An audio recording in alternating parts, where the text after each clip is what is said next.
So welcome everybody. Thank you so much for being here.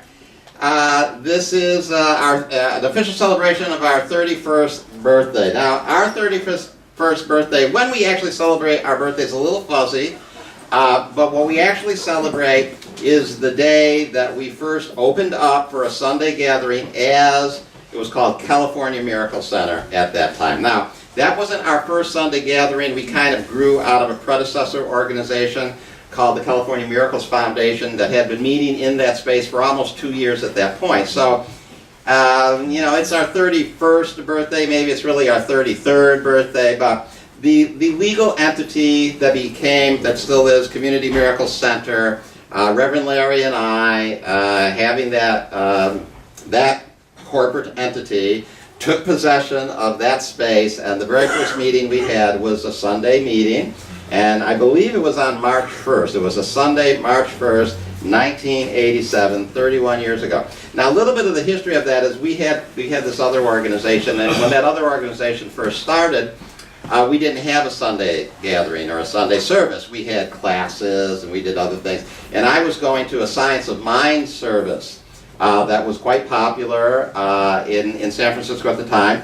And one day I was just in that Science of Mind service, and I liked that service, and it was a nice big service. You know, there were like 50, 80, 100 people there, and Lloyd Tupper was the minister. He was really good, and he was fun.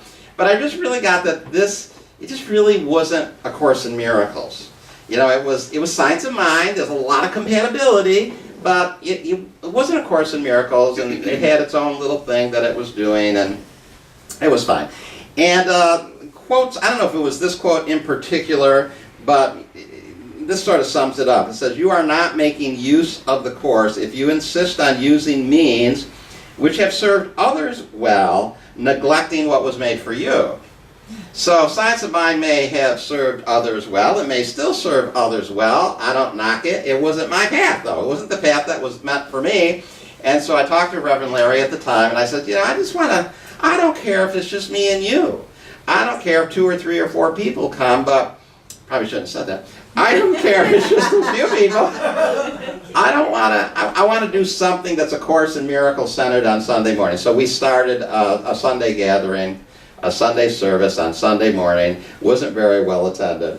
And I think we started in July of 86. And then so we had been doing it for a while, then come around, this thing happened, and we became a new organization in March of 1987, so 31 years. Now, as I said in my little blurb that I sent out there, it's a little anticlimactic to have a birthday party after that amazing conference that we just had last weekend, because it was like that conference was our birthday party. It was just what a hoot.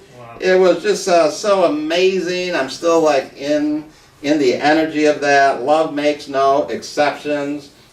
Doing that finale that we did, that was really complicated thing to pull off, and we couldn't rehearse it. I really wish we could have had a rehearsal, but couldn't rehearse it, but we kept just going over the lines, and we did it. You know, we pulled it off, and it was really amazing. I've seen the little video of it. Soon many of you will be able to see the video of it. It's really exceptional.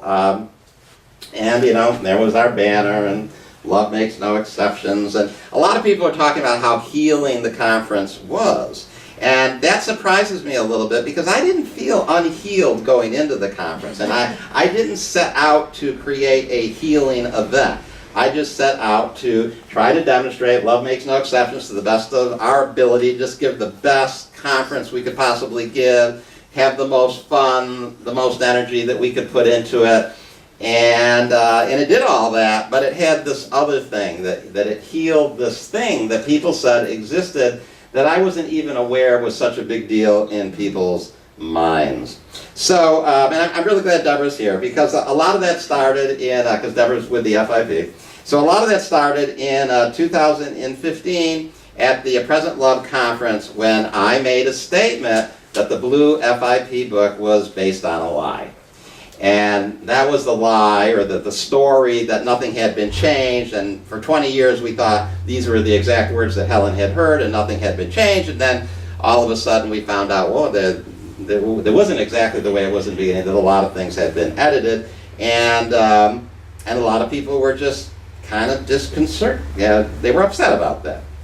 And so I guess I gave that voice. Now, I apologize for that later. I wish I hadn't said it the way that I had said it, and it caused problems. Gary Renard got really upset with us, and then he quit, and there was this big little thing that went on over the internet, and yada, yada, yada.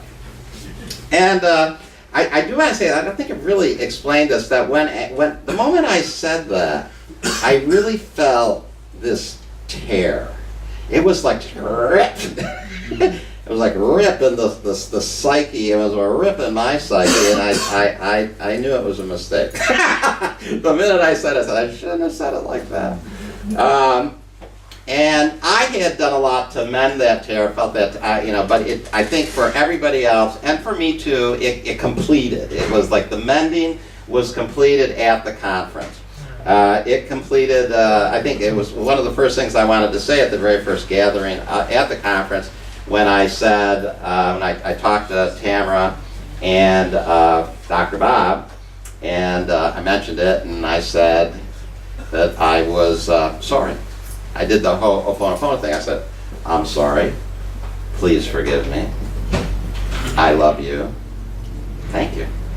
And that kind of really, I think, completed it in a lot of people's mind. And I did the same thing for the people who were a little upset that I took my clothes off in Las Vegas. I still don't quite get all the upset around that. People left the presentation because I took my clothes off to go into the casino where everybody was just as naked as I was. No, I mean, there was just like, a little hurt my ego just a little bit. That my naked body would upset them, but those naked bodies are almost naked bodies. But anyway, whatever, I apologize for that too. And I think whatever needed to heal about that healed as well. It was this tremendous healing thing, and people are still talking about and praising us all over the Facebook that we did this huge healing thing, and I'm happy. I'm just really happy. That wasn't really the intent. As I said, the intent was just to do a wonderful conference and a great finale and demonstrate love makes no exceptions, but everybody saw it as this big healing thing, so I'm just really happy that happened. So, as I said, we were formed in 1987. In 1987, also, a little later in the year, we moved to our location over there at 2269 Market Street, where we existed for almost 30 years. Then around 1990, we started doing these things. First, we called them a weekend of miracles. They were retreats that we would do up in the woods and different places and different retreat centers. They were fun. They were a lot of work too, but they were fun. And we did 25 of those things. It's like hard to believe that we did 25. Wow. We later changed their name, called them Miracle Experiences. And that was because I got inspired by this line from A Course in Miracles, which said, and therefore it is necessary that you have other experiences more in line with truth to teach you what is natural and true. So they were really about to create an experience, to create these other experiences that were more in line with the truth. And we brought all these noted Course in Miracles teachers to be our special guests at these miracle experiences, or at the Weekend of Miracles. And that's how I really got connected with John Mundy. We brought him in a couple times, and Robert Perry, and just so many, and Gary Renard. And he said it when Gary came out on stage, that the very first time he ever spoke publicly was when we brought him in to a miracle experience. And I remember negotiating that, talking to Patrick Miller, his publisher. Says, does he speak? Because the book had come out and was causing quite a stir. And he says, I don't know, he hasn't ever spoke, but yeah, I'm sure he wants to speak, so let me see if I can set it up. So Patrick Miller set it up, and that was great. We started doing conferences in 2000. The first one we did was called Bringing A Course in Miracles into the New Millennia, because it was the new millennia. But also, it was a time when the whole copyright controversy was right in the middle of that. And that was a real healing thing, too, in that it brought people together, and people, so a lot of people they had fear. There was a lot of fear going on at that time that the whole Course in Miracles community and movement was going to get derailed into legality and problems, and could we quote from the book, and maybe we couldn't teach it, and all these things were going on. So it was just this great thing to do a conference We did it down there on Market Street at what used to be the Ramada. It's not the Ramada anymore. They've changed their name. And we had over 400 people at that event. And it was just, again, a shot in the arm to people to see that, no, A Course in Miracles is going into the new millennia.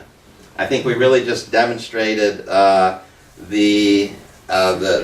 theme. And that's also where we really got this idea that we needed to keep the conferences really focused on a theme, and as best of our ability get all the presenters to present on a theme. There were other conferences that different people organized. There was one in New York. We took part in that. There was one in Salt Lake City. We took part in that. But then we brought the conferences back to San Francisco, kind of took them over in 2007 with one that was themed An Opportunity to Gladden Yourself. And one of the things that I'd seen about the conferences that we weren't in charge of was that they had gotten kind of somber, I thought. They were going for like kind of a holy experience or something, and the fun had gone out of them somehow. It wasn't, maybe it was moving. I remember the one in Salt Lake City. I never saw so many people crying. And, being moved to tears is one thing, but 3 days of it got a bit much after a while. And I just said, we need to make the next one fun. So that's why we called it An Opportunity to Gladden Yourself. It was based on this quotation: think of how many opportunities you have had to gladden yourselves and how many you have refused. So we were really going to give people an opportunity that they couldn't refuse. So we were just going to make it as fun as possible, and that's why I appeared in drag. That it was like I came in as my imaginary sister, Reverend Antoinette, because and we were going to have fun, and it was San Francisco. But also I was going to give a profound talk, which I did, but in just open people up to laugh. But anyway, it was really good. In 2009. We did one called A Blessing from the Abundance of Our Grandeur. And that one was this idea like that A Course in Miracles people were still kind of rooted in being in the basement and in alternative. And let's just bring it really up and just show that we can be grand and opulent in a way. And we can do things in style. And so all the staff wore full tuxedos at that conference. I don't know if the staff were. We were like in full. They were hot. That's what I realized afterwards. They were just hot and sweaty and really inappropriate. But but it was fun. Then I came out to do the presentation on Sunday, and I was in a white tux when I came out on Sunday. I still got pictures of myself in a white tux, and that was also based on a quotation from A Course in Miracles.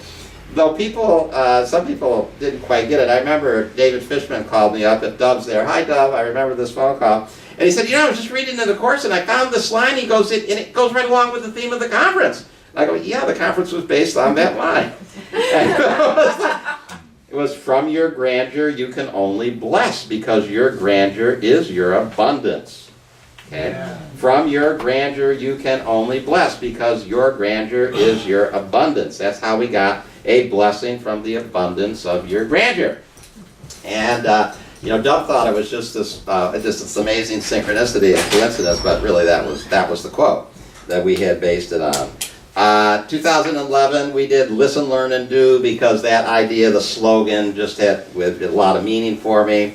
What I realized is all these conferences, these big conferences that we've done, they're big seminal events in my mind. Like every one of them was huge and a real growth experience and a real transformational shift. And the themes were all really meaningful, I think, to a lot of people, and just really demonstrated our progression and our healing. We went to Chicago in 2013. We proved to ourselves, this was a great thing for the CMC to prove to itself, that we could actually do these conferences anywhere. And I remember people saying, how are we going to do that? Yeah, we've done it in San Francisco, but we're here, and you move there. How are we going to do it? And actually, Dussalthea was an inspiration for me at that time because she was going to these conferences, these bodywork conferences, and they did them all over the place. And so, it's just like even though the people that organized them were located in one area, they did their conferences all over. And it was a way of evangelizing in some way a particular area or bringing an experience to a particular area, and the local people would come. Maybe the local people wouldn't have gone thousands of miles, but they'll come to a local event. And it was a great thing, and it was just such a hoot to prove to ourselves that we could go to Chicago and do that. We had a great time there. That was the gift of Lily's. I've already mentioned 2015, A Present Love in New York City. Change Your Mind, Change the World, Las Vegas, 2016. And now we just had Love Makes No Exceptions in 2018.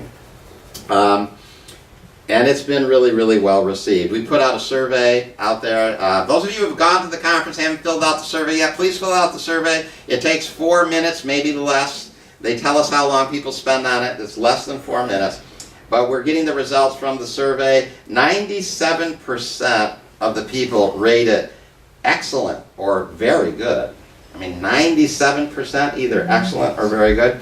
84% rate it much better than expected or better than expected. And I think the other people just expected it to be great, and it was. So, you know, it doesn't mean it wasn't great, just they expected it to be great, and it was. So we head into all of that, and I think that's just something for us to take in on this occasion of our 31st birthday. You know, look at what we've, thank you. Look at what we've accomplished. Look what we continue to accomplish. We continue to accomplish these profound, fun, themed, healing events that really bring a Course in Miracles community together. And you know, there's always going to be these controversies in a Course in Miracles community. You know, right now it's the kind, well, but you're involving the Course of Love people. They're not really Course in Miracles people. And you're bringing in that channeler from Canada to Boston, the one who, Tina Louise Spalding, who did Jesus, My Autobiography. That's not really a Course in Miracles. And so, you know, people are chatting about that, you know, that we're just not, some people think we're not pure enough to the teaching. It's okay. We just keep bringing people together. And these are the people that A Course in Miracles people want to hear and participate with, and they mention A Course in Miracles in their work, so it seems like the right thing to do. So we're definitely excited about Boston. Now, the theme for Boston, the power to heal, again, is a profound theme. And it's again based on a line from A Course in Miracles. It says, nothing will be beyond your healing power because nothing will be denied your simple request. Nothing will be beyond your healing power because nothing will be denied your simple request. So we have to learn how to ask for healing and not be afraid to ask for healing. And ask it for ourselves, ask it for others. We have to learn and not be afraid to give it to others and thus give it to ourselves. I think this is one of the reasons why our healing team has been so successful. 2 more people joined the healing team this past week. I haven't announced it yet, but and I will. But because I think that's what's up right now for the Miracles community. I think we've been studying a long time. A lot of us have been studying a long time. There's this real ground base of profound knowledge and practice of the material. And I think people want to really fulfill their function as healers. And they want the support in that. They want to join with other people in that. That's why our healing team has been so effective and has, you know, such strength. And I think that's what we're going to Boston to show people, to teach people, to be part of, to enthuse them, to empower them, to be healers in whatever way they're guided to do it, but to bring a lot of different people and methods together. And remember this was from the reading that I did.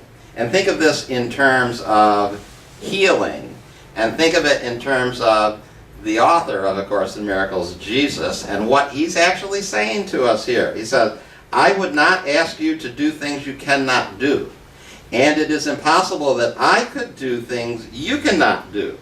Okay, that's Jesus talking to us. And just in case we think this is a metaphor of some kind and not literal, he tells us, given this, and given this quite literally, it's not a metaphor here. We can do the things that he did. We can do the healings that he did. So it says, given this, and given this quite literally, there can be nothing that prevents you from doing exactly what I ask, everything which argues for your doing it. There's everything out there that argues, that supports, that logically defends us being healers in multiple ways, in every dimension. And I think it's time. And I think it's time for the CMC also to spearhead that movement. You know, it's been going on, but let's kick it up a notch. And that's what I see about Boston. It's kicking that up a notch. It's time to put this learning to use and to do what A Course in Miracles has been training us to do. And we can keep studying. There's nothing wrong with keeping reading and joining together. But let's get real. Some of us have been doing this for decades. So now is the time. We've got mighty companions all over the place, and we're all going to meet in Boston. Let's go for it. Let's kick it up a notch in Boston. You know, the CMC has proved that we can be fun and funny. That's great, because we want happy learners. Let's prove that we can be profound healers. Let's heal in a profound way. Let's support people in healing. And let's do it every way possible. And yeah, we can use our hands to heal if that's what we're guided to do. We can use everything. We don't have to think that that's not appropriate. And I think there's quotations in A Course in Miracles that support this. It said, with God's word in their minds, they come in benediction, not to heal the sick, but to remind them of the remedy God has already given them. It is not their hands that heal, and it is not their voice that speaks the word of God. They merely give what has been given them. So to me that means we may be using our hands to heal, but we know there's no magic in our hands. We can still use them, but the magic isn't in the hands. There's a divine force that's flowing through us, and it uses our hands, and it uses our words, it uses our voice, it uses everything that we will give to it to heal. We have the power to heal. Community Miracle Center has been doing this for 31 years. And we're solid and steady, and we've made great use of this temporary location. Let's give Reverend Rudy a blast of love and light so that he can get that permanent location built for us really quickly. We can move it. But for a while, this is just great. And let's just bring healing into the realm, and let's see that now as our next task, as our next function, as the next chapter. And let's bring this healing to Boston with the power to heal in 2019. Thank you so much. Happy birthday, CMC! Woo!